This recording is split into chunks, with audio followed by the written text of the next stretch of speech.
Hoy estoy bien acompañada porque vamos a iniciar el espacio que tenemos todos los miércoles, ese espacio destinado a finanzas para mortales. Es un placer saludar, como todos los miércoles, a Sandro Arrufat, es el responsable de comunicación de Santander Financial Institute, conocido como Sanfi por sus siglas. Sandro, muy buenas tardes. Hola, buenas tardes, ¿qué tal? Y además, Sandro, también contigo nos acompaña pues, nuestro otro invitado con quien hablaremos en los próximos minutos, que es José Carlos Gómez Borrero, es el voluntario de Finanzas para Mortales y autor del libro Una corona de laurel naranja. Muchísimas gracias por acompañarnos. Muchas gracias a ti. Bueno, vamos a ir haciéndonos este mano a mano entre nuestros dos invitados. Primero voy a empezar con Sandro para introducir un poquito esta sección que es bastante reciente en el programa en Rolling Stocks y te quería preguntar también por alguna curiosidad, porque ya nos aventurábamos la semana pasada en ese primer capítulo de la sección sobre qué son las finanzas para mortales, pero estrenáis además una nueva sección de curiosidades sobre los ganadores de los premios Nobel de Economía a lo largo de la historia y quería que nos acercaras un poquito algunas de las principales claves que desgranáis en esa sección. Esta semana, concretamente el lunes, hemos empezado una nueva sección con un nuevo voluntario como José Carlos de Finanzas para Mortales, al cual le agradecemos enormemente su participación porque nos va a ilustrar un campo, yo creo que de la parte de la economía, sobre todo para los mortales, como bien se llama el programa, que muchos desconocemos, por lo menos gran parte del equipo desconocíamos, ¿no? Que son el cómo se eligen los premios Nobel de Economía, con qué criterios, si va aparejado o no ese galardón de alguna contribución económica, bueno, una serie de curiosidades muy importantes que desde el lunes la web de Finanzas para Mortales, al cual a los espectadores les invito a entrar en www.finanzasparamortales.es, tenemos a disposición de todos los internautas, ¿no? Lo hacemos, como no, con José Carlos, que es un extraordinario voluntario con ese libro, que nos va a ir desgranando semana a semana, ya no solo este tipo de curiosidades de cómo se elige un premio Nobel, etcétera, etcétera, sino también va a ir desgranando todos los premios Nobel que han habido a lo largo de toda la historia. Hablábamos antes que estamos hablando ya de 52 galardones y que sin duda muchos hay cuestiones, incluso teorías económicas que se siguen aplicando en la actualidad, ¿no? Y esa es una nueva sección que inauguramos en Finanzas para Mortales, donde intentamos cada día, como bien explicamos el miércoles pasado, seguir inculcando, seguir mejorando la cultura financiera de la sociedad española, también fuera de España, pero con especial hincapié en nuestro país. Ya al año 2020 Finanzas para Mortales llegó a 65.000 personas, se impartió educación financiera a 65.000 personas y contribuimos evidentemente a ese objetivo que tiene el Grupo Santander de conseguir educar financieramente a más de 10 millones de personas desde el 2019 hasta el 2025. Y evidentemente darle las gracias desde Finanzas para Mortales, desde Sanfi, a José Carlos por la magnífica labor que ha realizado con el libro y que va a ir realizando poco a poco con Finanzas para Mortales. Bueno, 52 años, ¿no? Al final estamos hablando... 52 años, pero 86 premios Nobel. Claro, o sea, es decir, aquí la economía iba un poquito más rezagada, pero al final estamos hablando de más de medio siglo de historia. Más de medio siglo, efectivamente. Hace dos años se cumplió el cincuentenario, el medio siglo, de la primera adjudicación del Premio Nobel de Economía en el año 1969. Y, bueno, quien lo introdujo fue el Banco de Suecia para conmemorar su 300 aniversario desde su fundación.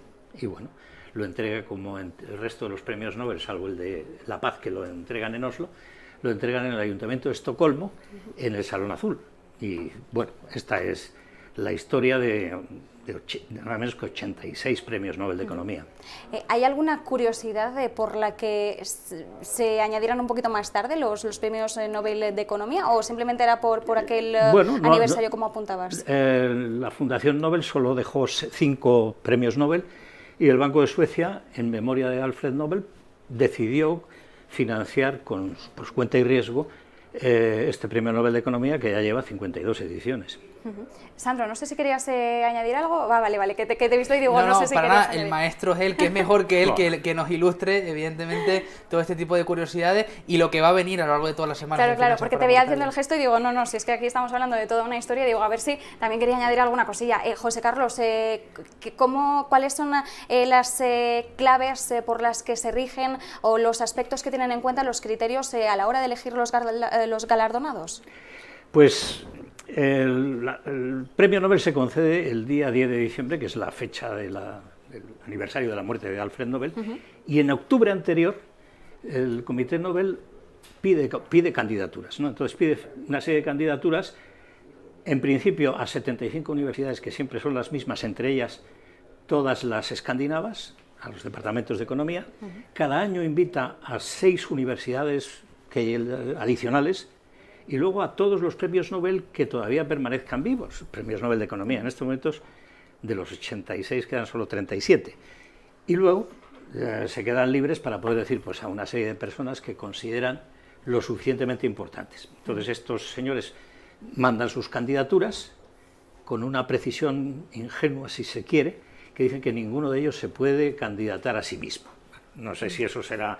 Bueno, lo que pasa es que dices, si tú me candidatas a mí, yo te candidato a ti, pero en fin, esto es lo que dice. Y luego pues empiezan a celebrar sus discusiones y al año siguiente, en el mes de octubre, determinan cuáles son los premiados, ¿no? Claro. Ahí sería bastante interesante, si me lo permites, ver, ¿no?, hasta qué punto a lo mejor no lo sabemos, pero hay ciertas discusiones internas entre algunos que puedan pues sospechar, ¿no? Sí, desgraciadamente las deliberaciones son secretas, ¿no? Y dicen los estatutos del Premio Nobel que hasta que no pasen 50 años no pueden ser reveladas las discusiones. Entonces, como habían pasado ya 50 años, yo me dirigí a la Academia de Ciencias de Suecia diciendo, mire usted, yo quisiera saber quiénes fueron los 28, porque eran 30 los primeros candidatos del primer Premio Nobel de Economía.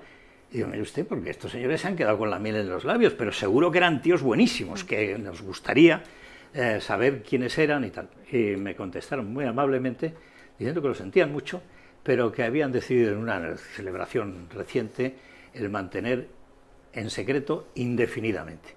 No cabe duda que ahí se dirían cosas que podrían resultar molestas para algunos candidatos o para algunos candidatos que indudablemente después de 50 años ya estaban criando malvas. Claro, quizás no querían reavivar antiguos fuegos, ¿no? Por así decirlo, que sí, a lo mejor alguna rencilla podía resurgir. Hay rivalidades siempre entre distintas escuelas, pues los monetaristas, los liberales, los keynesianos, etc.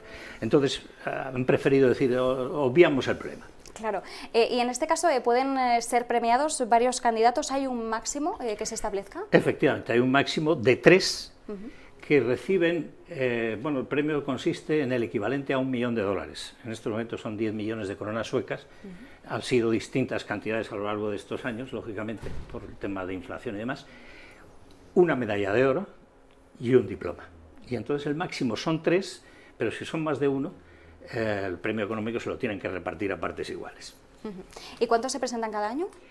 Pues eso depende de las candidaturas que presenten. El máximo fue de 141, precisamente cuando el premio lo concedió se lo concedieron a Gary Becker, y el mínimo fue la primera edición, ¿no?, que fue en el año 69, solo fueron 30 los candidatos, pues les debió pillar por sorpresa y no se dieron cuenta de la trascendencia que podría tener este premio.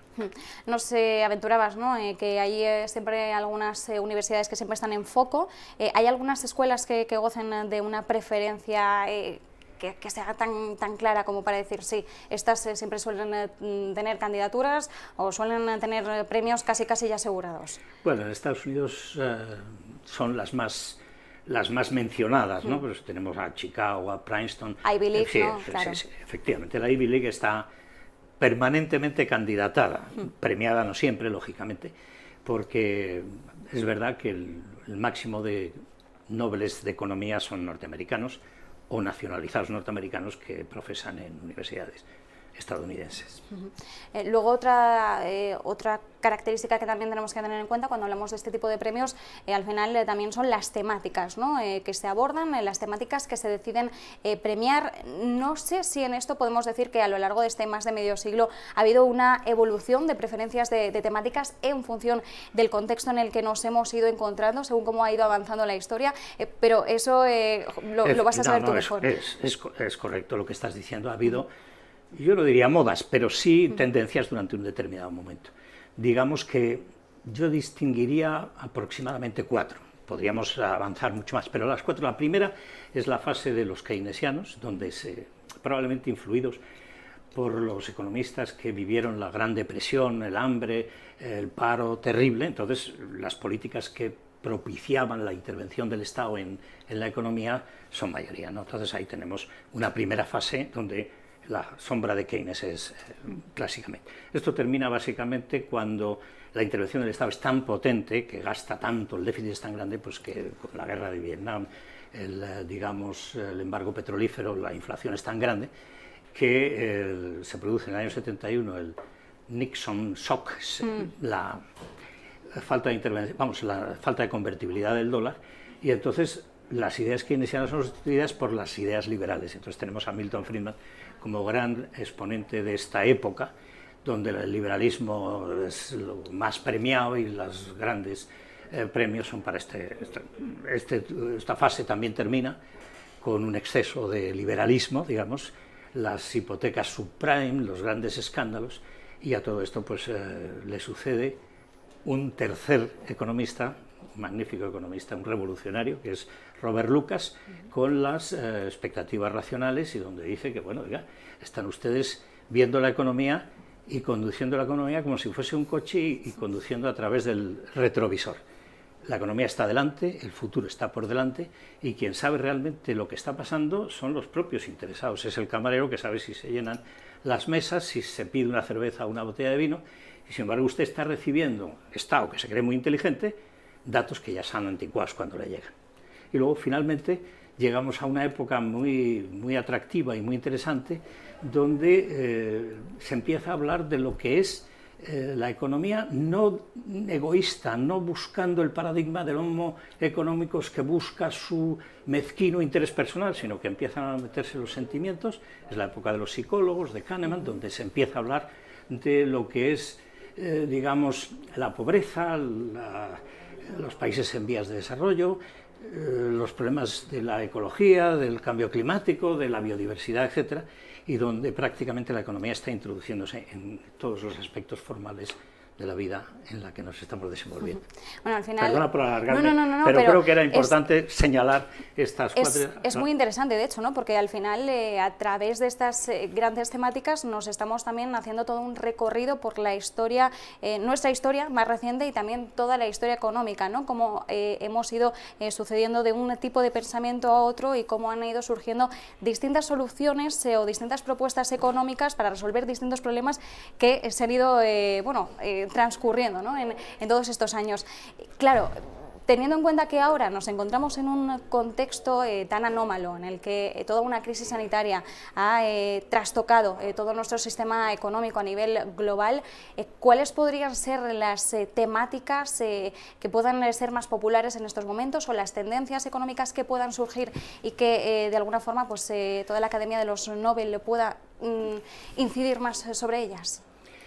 Bueno, en el fondo lo que me estás pidiendo es que te anticipe quiénes van a ser los premios La Nobel bola de del año cristal 2020. no la tenemos, no eso la está tenemos, claro. Evidentemente.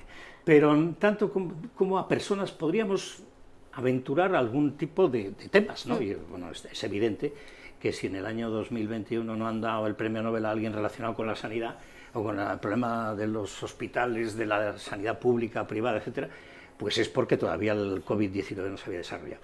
Probablemente Armin Finkelstein pueda ser una de las candidatas, pero no la única, porque también tenemos otros problemas muy de actualidad, como pueden ser las migraciones. Tenemos el caso de los sirios, de los refugiados, de los emigrantes, que están planteando problemas de extraordinariamente calado en los países actualmente, ¿no?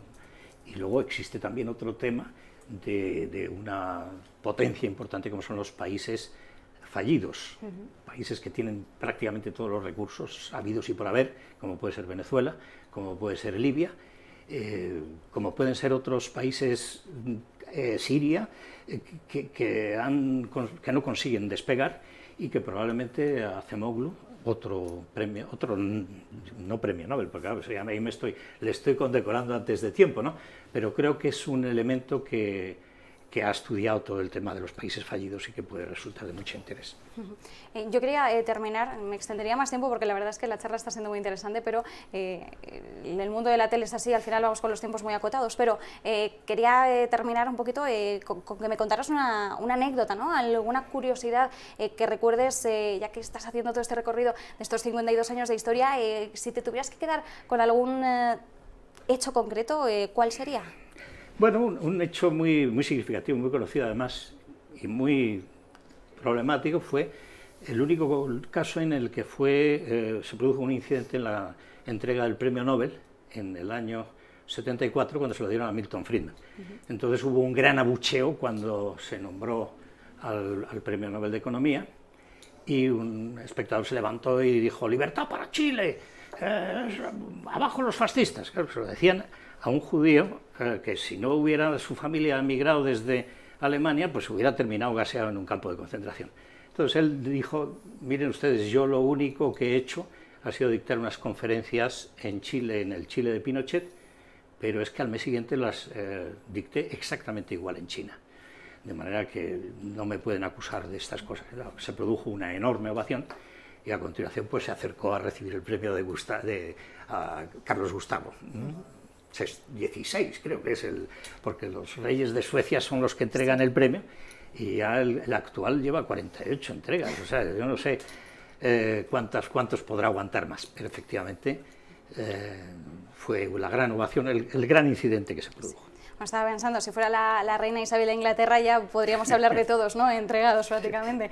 Pues José Carlos Borrero, muchísimas gracias por acompañarnos, voluntario de Finanzas para Mortales, autor del libro Una corona de laurel naranja, y como siempre, muchísimas gracias por este espacio y por organizarlo todo, porque es al final quien también lo gestiona detrás de las cámaras. Sandro Arrufat, responsable de comunicación de Santander Financial Institute, conocido como Sanfi. Muchísimas gracias a ambos, ha sido un placer gozar de vuestra compañía. Muchas gracias, Marta, muchas gracias. El placer es nuestro, muchas gracias.